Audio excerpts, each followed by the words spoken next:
The evil-minded persons who have not understood or did not want to understand sneer. He is raving. But they dare not say more, and they move aside or go to the gates, shaking their heads.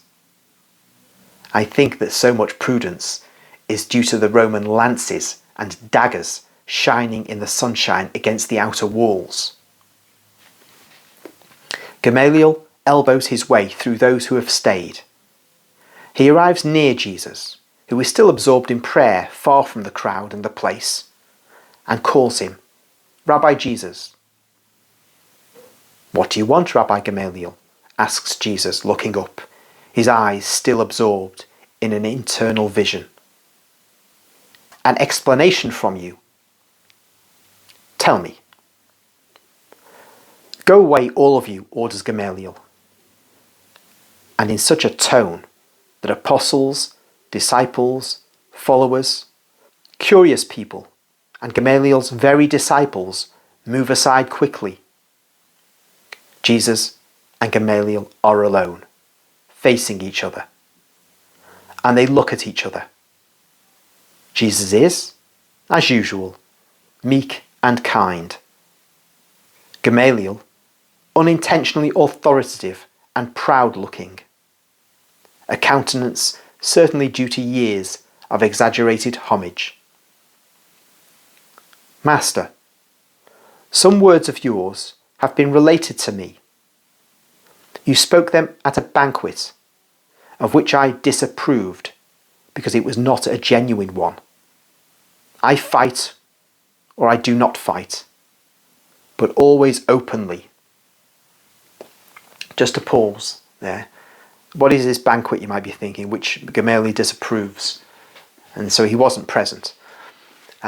This is, I think it's the one where St. John alludes to this.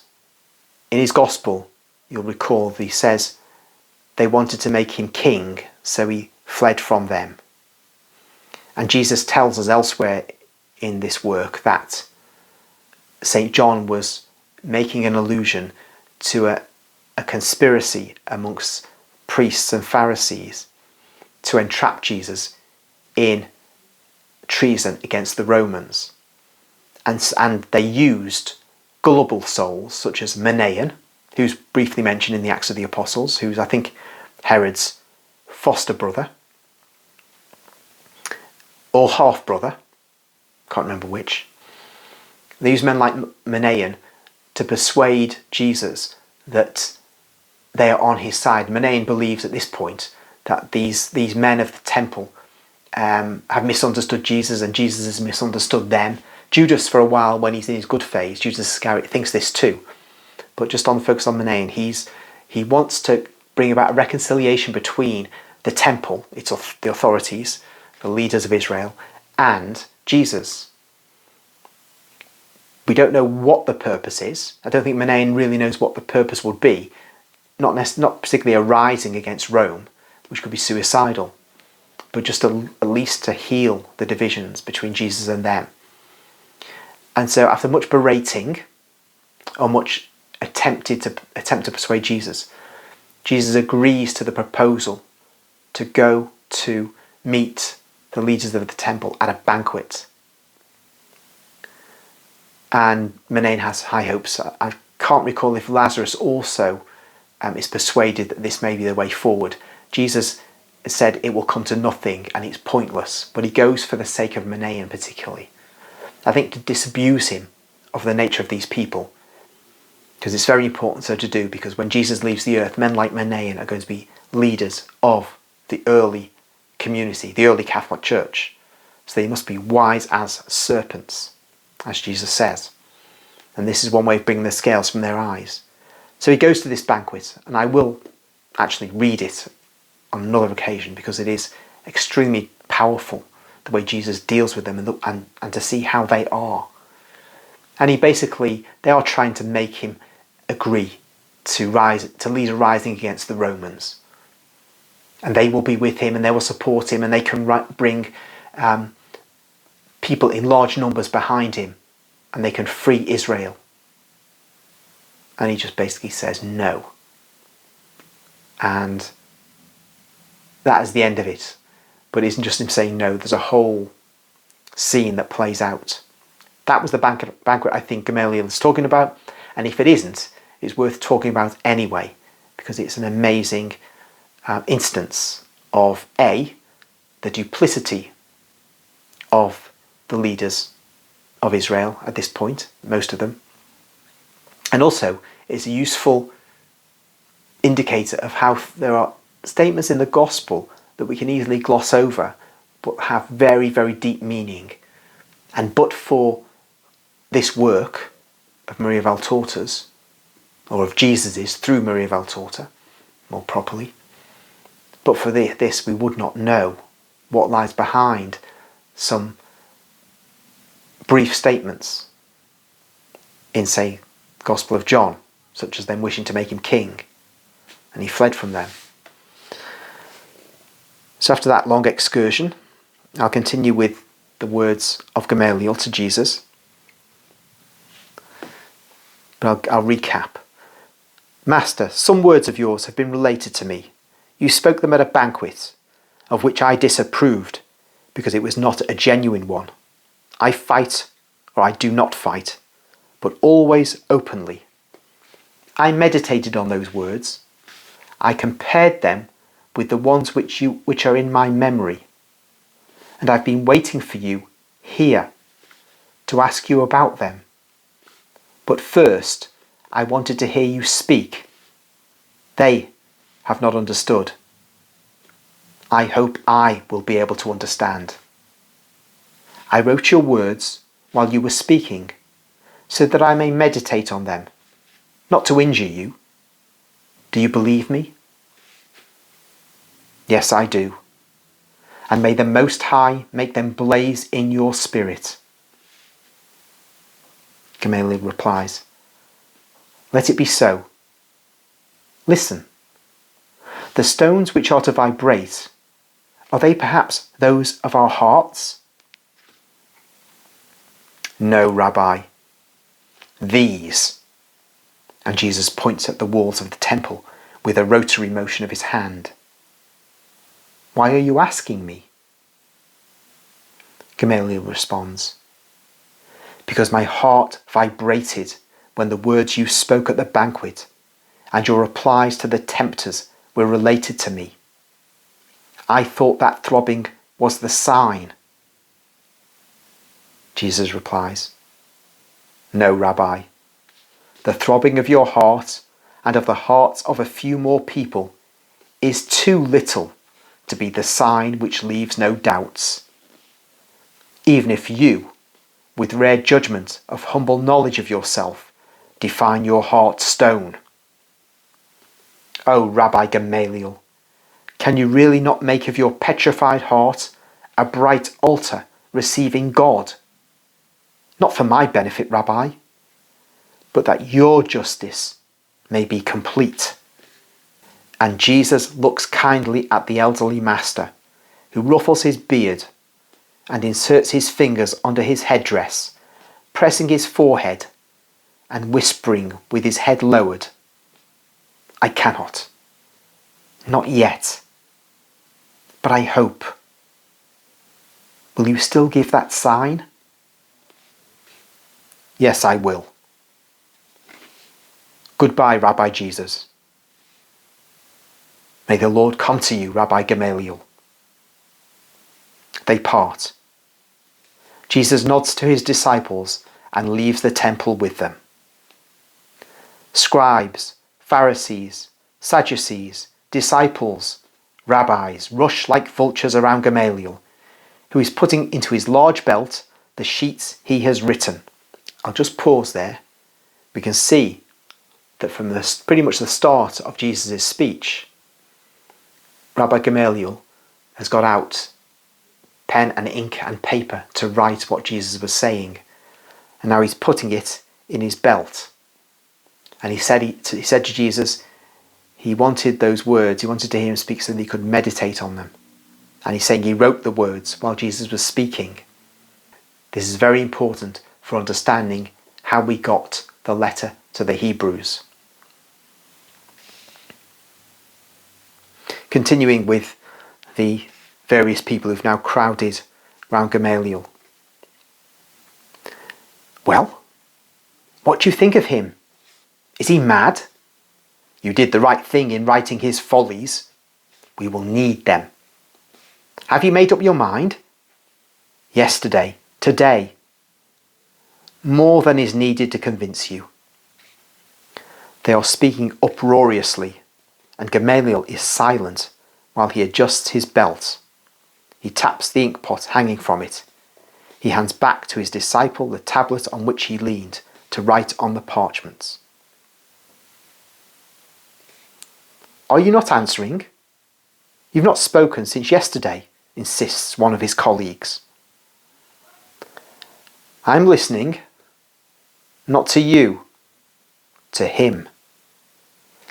And I'm trying to recognize in his present words the word which he spoke to me one day here. And are you successful? Many of them say, laughing. Like a thunder, which sounds differently according to whether it is closer or farther away, but still the roar of thunder. So an inconclusive sound, jeers one. Do not laugh, Levi. The voice of God may be found also in thunder, and we may be so stupid as to think that it is the noise of clouds being rent. And you, Helkai, and you, Simon, stop laughing, lest the thunder should change into a thunderbolt and reduce you to ashes. So, you are almost saying that the Galilean is that boy whom you and Hillel thought a prophet, and that the boy and the man are the Messiah? Some of them ask scoffingly, although slyly, because Gamaliel commands respect. I'm not saying anything. I'm saying that the roar of thunder is always the roar of thunder. Closer or farther away? Alas, the words are stronger as befits his age, but the 20 years which have gone by have made my intellect 20 times more closed on the treasure which it possesses, and the sound penetrates more weakly. And Gamaliel droops his head on his chest, meditating. Ha ha ha! You are getting old and foolish, Gamaliel. You are mistaking phantoms for realities. Ha ha ha! They all say, laughing. Gamaliel shrugs his shoulders scornfully. He gathers his mantle, which was hanging from his shoulders. He envelops himself in it several times, so large it is. He turns his back on everybody, without replying one word, full of contempt in his silence. That's the end of the chapter. Just an interesting nugget there. They're talking about when Gamaliel was in the temple and he encountered a boy. And Gamaliel is saying, I'm trying to work out whether that boy is this man who's now in front of me 20 years later. And they're mocking him, of course. But in that mockery, they say, you're almost saying that the Galilean is that boy whom you and Hillel thought a prophet, and that the boy and the man are the Messiah. Now we know that the great rabbi of Israel, Hillel, thought that Jesus was a prophet. Now Gamaliel will have died probably before the ministry of Jesus began. We know that Jesus, in one of my videos, I recount where Jesus goes on a pilgrimage to Hillel's tomb.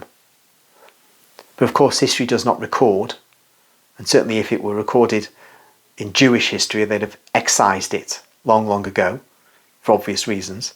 But Hillel would be not known by us as having regarded Jesus as a prophet. We don't know if Hillel regarded Jesus as the Messiah as well. It may be that he did, and that this scoffer who I'm quoting here, just didn't say that part of it.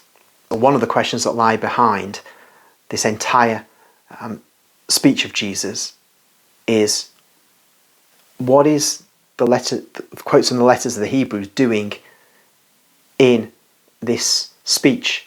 It's one speech and it quotes quite a lot, and it takes up the central theme of Jesus' everlasting priesthood of the order of Melchizedek.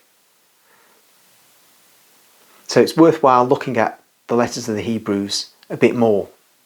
And I've just take my New Jerusalem Bible, standard edition, which is full of notes, and I would not recommend anybody who's fairly new to the faith or who doesn't feel sure in their knowledge of the faith to ever touch this Bible.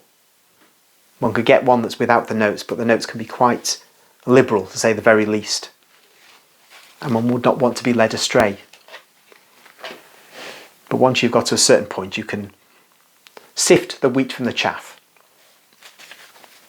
Anyway, in the introduction to the letters of Paul, there's a section on each letter, and I'll just read from the section on the letters of the Hebrews.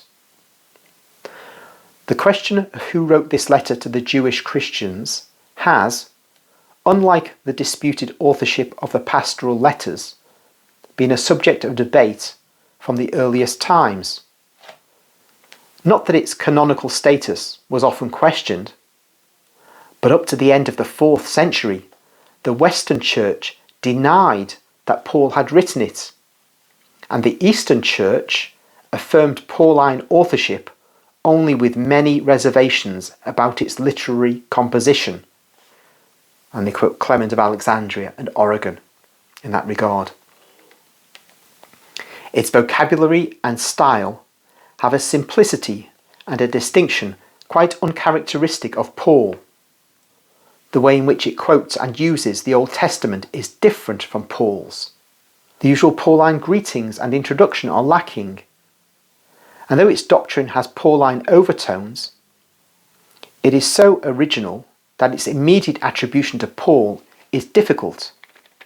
Most critics agree that Paul could not have been its author in the same sense as he was the author of the other letters, but he is felt to have had sufficient indirect influence to warrant its inclusion from early times in the Corpus Paulinum. The place and date of writing are equally uncertain, and the intended recipients are also unknown, but the author seems to be writing from Italy, chapter 13, verse 24 of Hebrews, and he speaks as if the temple was still open for worship, warning his readers against the temptation of going back to it. When he emphasizes the transitory nature of the Mosaic cult, he makes no reference to the destruction of the temple, which would have made a decisive argument for him. This suggests he was writing before AD 70. On the other hand, he certainly makes use of Paul's letters from prison, and therefore wrote after 63. If the crisis behind the author's urgent appeal for unshakable faith is the first threat of the Jewish war, the letter could be dated AD 67. No sort of agreement exists as to who actually wrote the letter. Barnabas, Silas, Aristion and others have been suggested. Perhaps the most likely is Apollos, the Alexandrian Jew, who is praised by Luke for his eloquence, apostolic zeal, and knowledge of the Scriptures. Not only are these qualities reflected in the letter itself, but its language and thought, with their marked affinity with Philo, also suggest Alexandrian culture. The argument of the letter, pleaded with rhetorical skill, is founded entirely on the Old Testament. The title to the Hebrews dates from the 2nd century and is well chosen. The letter clearly assumes not only that its readers are thoroughly familiar with the Old Covenant, but that they are Jewish Christians, perhaps even Jewish priests, to judge by the emphasis on public worship and ceremonial. Having become Christians, they seem to have left Jerusalem and gone for shelter to some coastal town like Caesarea or Antioch. They are tired of exile and think longingly of the splendour of temple worship and of the part they played in it. Their new faith is not very strong, and they've not yet properly understood it. Persecution discourages them, and they are tempted to revert to Judaism.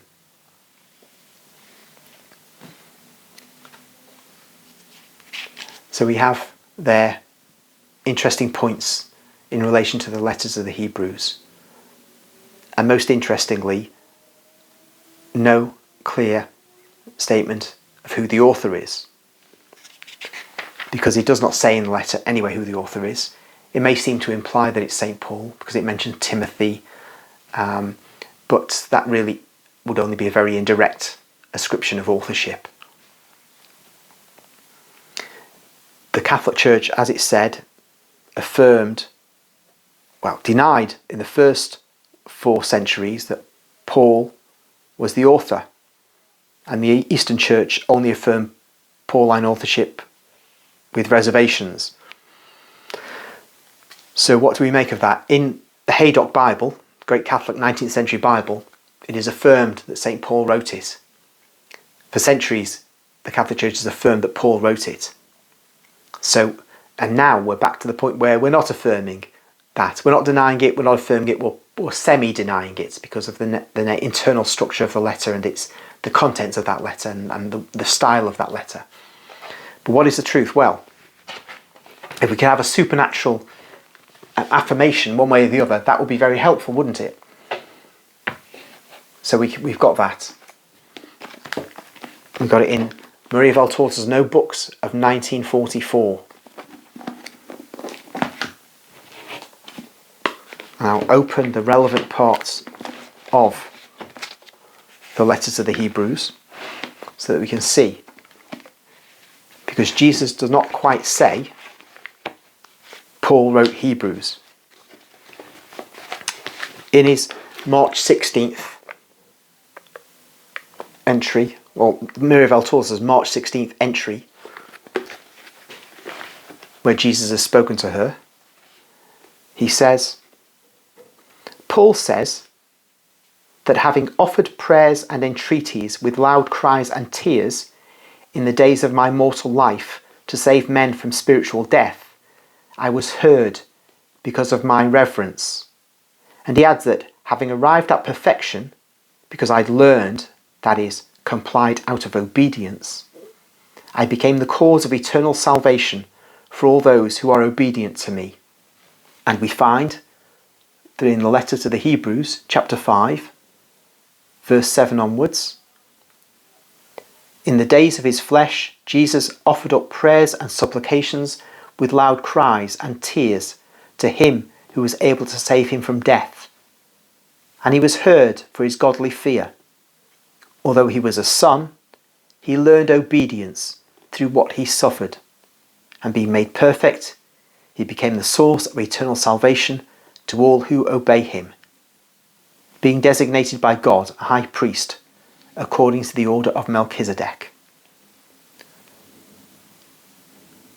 And Jesus says further, Paul, with words which the Spirit renders true, says then that I, the Son of God made man, reached perfection by obedience and was able to be the Redeemer because of it. I, the Son of God, I reached perfection by obedience. I redeemed by obedience. And Jesus is just mentioning this because he wants to give a meditation on obedience, which continues in this diary entry. But for our purposes, it's been a clear indication that Jesus is saying St. Paul wrote the letters of the Hebrews, because the only place in which Paul makes those statements, or the only place we find those statements that I've just quoted, is in the letters of the Hebrews in the entire Bible. And so it must be that Jesus is referring to that letter. And that it has Hebrews at the heading of this diary entry, but I don't know whether that was Jesus instructing Maria Valtorta to write those entries from the letters of the Hebrews, or whether that was put by an editor later. But clearly in the text, Jesus is saying that Paul wrote the letters of the Hebrews. But what about all those queries about whether he was the author or not? And that's where we come to the issue of Gamaliel. You'll recall that in the speech in the temple, Gamaliel is writing down what Jesus is saying. And it's mostly focused on chapter 7 of the letters to the Hebrews, where St Paul, we may as well say that now, the author of Hebrews, is writing about the new order of priesthood that is going to be established by Jesus. And Jesus is the high priest of that order. And that is the order of Melchizedek. Well, how do we get from Gamaliel to the letters of the Hebrews if St Paul's the author of the letters of the Hebrews? Well, in the stoning of Stephen episode, which is obviously after the ascension of Jesus into heaven, St. Stephen being the first martyr, and we celebrate his martyrdom on St. Stephen's Day after Christmas, which is called Boxing Day in this country, which we should stop using because I don't understand why we'd use that term instead of St. Stephen's Day, but never mind. We have a scene which is not reproduced in its entirety in the Acts of the Apostles, but which is partly there. We first encounter somebody called Saul in the Acts of the Apostles. He is there, takes hold of the clothing when Stephen is to be stoned to death, so that other people can not have to hold on to their coats.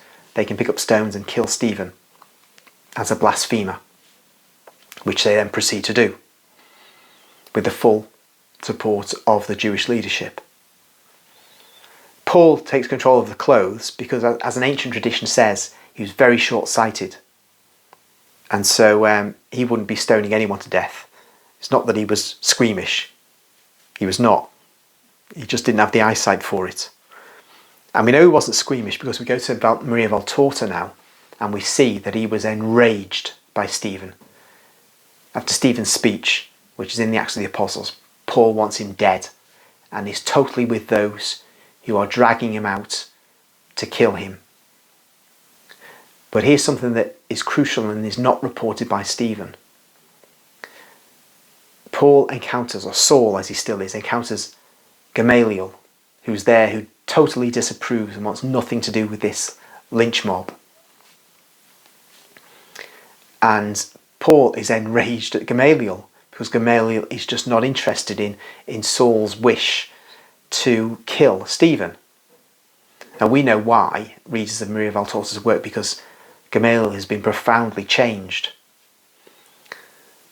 But we see here that Saul is effectively a disciple of Gamaliel. And that's the key thing to know.